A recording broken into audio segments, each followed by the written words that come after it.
नमस्कार दोस्तों, आज मैं आपको केदारनाथ यात्रा के बारे में बताऊंगा। इस मंदिर का रहस्य बताऊंगा, इस मंदिर का इतिहास बताऊंगा और यात्रा कैसे करें, क्या क्या सुविधाएं आपको अपने घर से लेके आनी चाहिए। तो चलिए वीडियो को शुरू करते हैं। अगर आप चैनल पे नए हैं तो सब्सक्राइब करें और वीडियो को लाइक करें।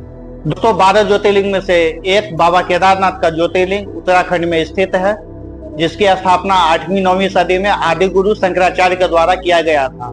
केदारनाथ का मंदिर 3 प्राचीन पहाड़ों के बीच में घिरा हुआ है, जिसके मंदिर के पीछे वाले भाग में हिमालय है और दोनों तरफ केदारखंड पर्वत है। मंदिर के आसपास की प्राकृतिक संरचना और पहाड़ों के कारण तथा घनी जंगलों के कारण यहाँ का हवा बिल्कुल शुद्ध है। दोस्तों, बिल्कुल शुद्ध हवा है, यहाँ किसी भी प्रकार की ध्वनि नहीं है, शांत वातावरण है बिल्कुल। यहाँ अगर आप आएंगे तो मोहित हो जाएंगे।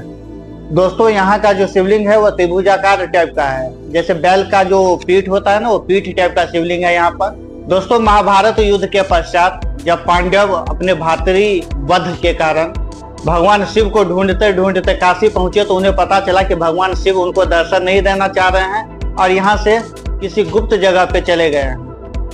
पांडव उस गुप्त जगह का पता लगाते लगाते उस स्थान पे पहुंच गए जहां भगवान शिव छिपे हुए थे, जिस जगह का नाम आज के डेट में गुप्त काशी है। काशी से निकल के भगवान जहां छिपे वो गुप्त काशी हो गया। एक काशी आपको उत्तर प्रदेश में मिलेगा वाराणसी में, और दूसरा काशी आपको ये है जिसे गुप्त काशी के नाम से जानते हैं। दोस्तों, पांडव जब शिव जी को ढूंढते ढूंढते गुप्त काशी पहुंच गए, तो शिव जी को जब यह पता चला तो वह केदारखंड में जहाँ पे कई सारे गाय वगैरह बैल वगैरह चर रहे थे, घास चर रहे थे, वहां पे शिव जी पहुंच गए और बैल का रूप धारण कर लिए, नंदी का रूप धारण कर लिए। जब पांडव पांचों भाई द्रौपदी सहित वहां पहुंच गए तो भगवान शिव को आश्चर्य हुआ कि यह मैं कैसे ढूंढ लिया, और भगवान शिव उस समय इनसे बचने का उपाय ढूंढने लगे। पांडव भी कम चालाक नहीं थे। हिमालय के दोनों तरफ जो पर्वतें हैं, उस पर्वत के दोनों चोटियों पे दोनों पैर रख के भीम अपने जांघों के बीच से एक एक करके सारे बैल और गाय को निकालता चला गया। जब लास्ट में एक सिंगल गाय बचा जो निकलने के लिए तैयार नहीं हुआ, तो भीम को शक हो गया और वह पहचान लिया कि यही महादेव है। जब महादेव को यह पता चल गया कि भीम उन्हें पहचान लिए हैं, तो महादेव धरती में समाने लगे। लेकिन जब उनका पीठ वाला भाग बचा हुआ था तो भीम उसको पकड़ लिए। दोस्तों, कहते हैं कि जब महादेव धरती में समा गए तो उनका सिर नेपाल में जाके निकला, जिसे हम लोग पशुपति नाथ के नाम से भी जानते हैं। तो पशुपति मंदिर नेपाल में है, आप लोग वहां भी जाइए। दोस्तों, वह जो भीम ने जो उनका वह कुबर जो पकड़ लिया था, जो पीठ के ऊपर उनका कूल्हा होता है, उनको पकड़ लिया था, उस पे भीम के हाथ का निशान भी है उस पे। और शिव जी का जो शिवलिंग है वहां पे केदारनाथ में, वो बैल के कूल्हे के समान त्रिभुजाकार है। दोस्तों, मंदिर के गर्भगृह में भगवान शिव के शिवलिंग के अलावा माता पार्वती की मूर्ति है, 5 पांडवों की मूर्ति है, जिसमें युधिष्ठिर, भीम, अर्जुन, नकुल, सहदेव के साथ द्रौपदी का भी मूर्ति लगा हुआ है। दोस्तों, यह मंदिर अक्षय तृतीया के दिन खुलती है और भातृ द्विज के दिन यह मंदिर बंद हो जाता है। सिर्फ 6 महीना यह मंदिर खुला रहता है और 6 महीना अधिक ठंडी के कारण यह मंदिर बंद हो जाता है। दोस्तों, मई जून में भी यहाँ पे स्नोफॉल होता है, बर्फबारी होता है। तो जब भी आप अपने घर से निकलें तो क्या क्या सामान लेके निकलें, कहाँ आपकी नजदीकी रेलवे स्टेशन है और कैसे आप गुप्त काशी पहुँच सकते हैं और यात्रा कैसे प्रारंभ कर सकते हैं, आइए जानते हैं इसके बाद। दोस्तों, जब आप घर से केदारनाथ यात्रा के लिए प्लान कर रहे हैं तो अपने पास बैग में गर्म कपड़े जैसे inner, jacket, sweater, cap, muffler, gloves आदि अवश्य रख लें। साथ साथ मेडिसिन भी कुछ रख लें, जैसे सर दर्द की दवा, बुखार की दवा, सर्दी की दवा, थकान की दवा। अगर आप किसी दूसरे बीमारी से पीड़ित हैं तो उसकी भी दवा अपने साथ अवश्य लाएं। दोस्तों, भारत के विभिन्न हिस्सों से केदारनाथ पहुंचने के लिए सबसे नजदीकी रेलवे स्टेशन हरिद्वार का है। हरिद्वार उतरकर आप यहाँ से बस ले सकते हैं। सोनप्रयाग या गुप्त काशी का बस यहाँ आपको आसानी से मिल जाएगी। दोस्तों, अगर आप गुप्त काशी उतरते हैं तो यहाँ से आपको लगभग 1.5 घंटे की सफर टैक्सी के द्वारा तय करना पड़ेगा और सोनप्रयाग पहुँचना पड़ेगा। सोनप्रयाग में आप ऑफलाइन रजिस्ट्रेशन करवा सकते हैं। अगर आप ऑनलाइन रजिस्ट्रेशन अपने घर से ही वेबसाइट के माध्यम से करवाए हैं, ऑफलाइन रजिस्ट्रेशन करवाने की जरूरत नहीं। दोस्तों सोनप्रयाग में रजिस्ट्रेशन करवाने के बाद आप गौरीकुंड के लिए प्रस्थान कर सकते हैं, जिसकी दूरी 6 किलोमीटर है। और यहाँ से आप टैक्सी ले सकते हैं जो 50 से 60 रुपए में आपको गौरीकुंड पहुंचा देगा। अगर आप गौरीकुंड दोपहर 12 बजे या उसके बाद पहुंचते हैं तो मैं आपसे यह आग्रह करूंगा कि आप उस दिन यात्रा प्रारंभ न करें।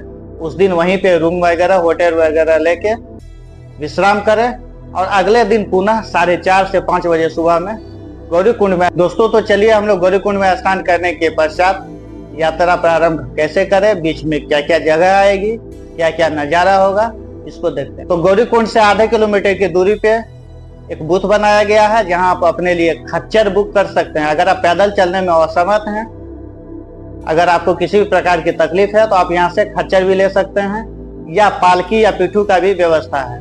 दोस्तों अगर आप सक्षम हैं तो पैदल ही यात्रा करें और भव्य सुंदर नजारे का भी दर्शन करें और बाबा केदारनाथ का नाम लेते लेते चलिए हम लोग यात्रा को प्रारंभ करते हैं केदारनाथ के ज्योतिर्लिंग का सबसे महत्वपूर्ण श्लोक के साथ।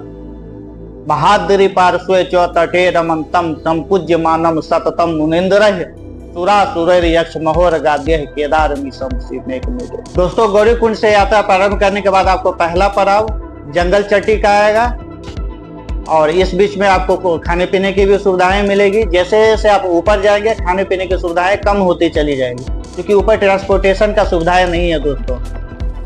तो आप अपने साथ कुछ ड्राई फ्रूट वगैरह अवश्य लाएं और पानी का बोतल भी साथ लाएं जिसमें गर्म पानी रह सके काफी समय तक, क्योंकि ऊपर में पारा माइनस में भी चला जाता है। दोस्तों जंगल चट्टी के बाद अगला पड़ाव भीमबली का है जो गौरीकुंड से लगभग 6 किलोमीटर की दूरी पे है। जंगल चट्टी के बाद मौसम जैसे जैसे आप ऊपर जाएंगे मौसम खराब होना चालू होगा और समय समय पे मिनट 2 मिनट 5 मिनट 10 मिनट पे आपको बारिश भी होती है। तो आप अपने साथ रेनकोट अगर नहीं लाए थे तो यहाँ पे आप जंगल चट्टी में रेनकोट भी ले सकते हैं और अगर आप रेनकोट लाए थे तो उसकी आपको आवश्यकता पड़ेगी। दोस्तों भीमबली काफी सुंदर नज़ारा यहाँ आपको देखने को मिलेगा, प्राकृतिक दृश्य देखने को मिलेगी, झरनाएं देखने को मिलेगी। दोस्तों भीमबली के बाद अगला पड़ाव रामबारा का है जिसकी दूरी भीमबली से 1 किलोमीटर की है। रामबारा 2013 के प्राकृतिक आपदा से पहले काफी सजा हुआ रामबारा था। कई सारे होटलें यहाँ पे थी, खाने पीने का उत्तम व्यवस्था था यहाँ पे, लेकिन अब यहाँ पे ये सब सारी सुविधाएं नहीं है क्योंकि प्राकृतिक आपदाएं में सारे होटल वगैरह नदी के पानी के साथ बह गए थे और कई लोगों की जान भी चली गई। दोस्तों चलिए हम लोग रामबारा से आगे की चढ़ाई शुरू करते हैं। यहाँ से चढ़ाई काफी मुश्किल है, खड़ी चढ़ाई है यहाँ से। और यहाँ के बाद पहला अगला पड़ाव जो है वो छोटी लिंचोली का है जो कि बिल्कुल ही खड़ी चढ़ाई है। छोटी लिंचोली के बाद को अत्यंत खड़ी चढ़ाई है दोस्तों।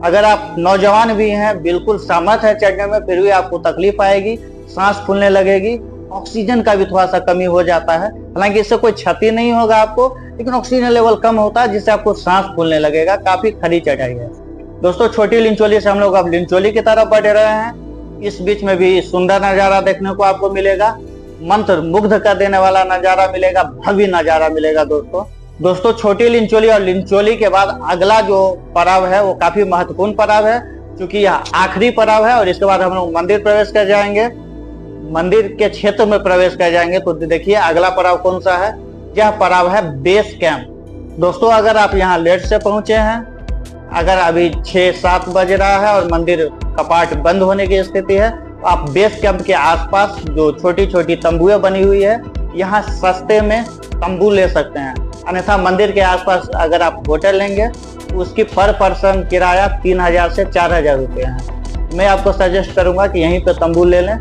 और रात्रि में विश्राम करें। अगर बाबा की आरती नहीं हुई है, अगर बाबा की आरती नहीं हुई है तो आरती में शामिल हों और अगर आरती हो गई है तो रात्रि विश्राम करें। फिर सुबह सवेरे 3-3:30 बजे उठकर बाबा के मंदिर के पास चले जाएं। कपाट खुलते ही पहला दर्शन अच्छे से करें। तो दोस्तों रात्रि विश्राम के बाद चलिए अब हम लोग आगे का नज़ारा दिखाते हैं। अभी सुबह सुबह हो गई है, यहाँ की प्राकृतिक नज़ारा काफ़ी अद्भुत है, अकल्पनीय है और यह अनुभव करने की चीज़ है, इसको कोई बखान नहीं कर सकता है। दोस्तों यहाँ केदार बाबा का पूजा करने के पश्चात यहाँ के नज़ारों को फिर से एक बार निहार लें क्योंकि यह मौका जीवन में बार बार नहीं आता है। यहाँ बगल में प्रसाद वगैरह की व्यवस्था है, छोटी मोटी दुकानें हैं और खाने के लिए यहाँ पे होटल वगैरह भी है, जहाँ कुछ महंगा तो अवश्य है लेकिन आप यहाँ पे भोजन करें, उसके पश्चात फिर यहाँ से गौरीकुंड के लिए पुनः यात्रा प्रारंभ करें, जो काफी आसान होगी। उम्मीद करते हैं दोस्तों आपको यह केदारनाथ यात्रा पसंद आई होगी। मैं आपको फिर से पुनः दोबारा आपसे अनुरोध करता हूं कि अगर आप चैनल पर नए हैं तो चैनल को सब्सक्राइब करें और वीडियो को लाइक करें।